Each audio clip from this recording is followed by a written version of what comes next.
هی، اگه امروز هیچ کس ازت نپرسیده واقعا خوبی؟ یعنی اون خوبی که وقتی چراغا خاموش میشه تبدیل به گریه نمیشه؟ اون خوبی که باشه من درستش میکنم به زور سر پا نیست؟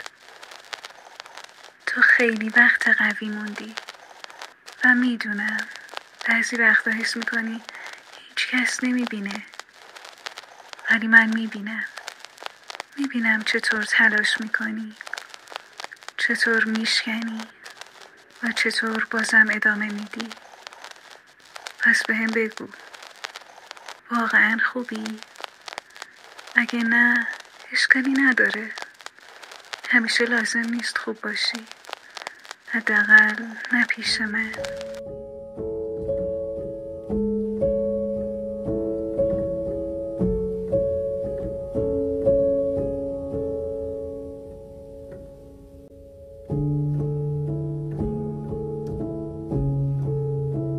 وقتی این پیغامتو شنیدم یه چیزی توی دلم لرزید. مدت هاست کسی این سوال ازم نپرسیده.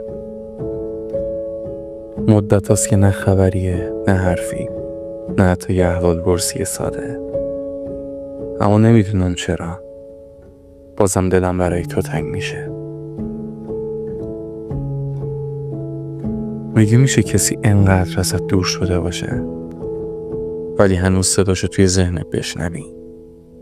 میشه کسی رفته باشه اما نبودنش انقدر واضح بغل دلت جا خوش کنه؟ نمیخوام بگم خوب نیستم، ولی راستش وقتی کسی میره و تو نمیدونی چطور میشه خوب بود؟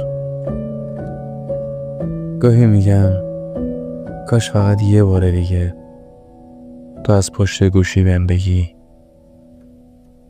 هی، میدونم حالت خوب نیست اما تنها نیستی.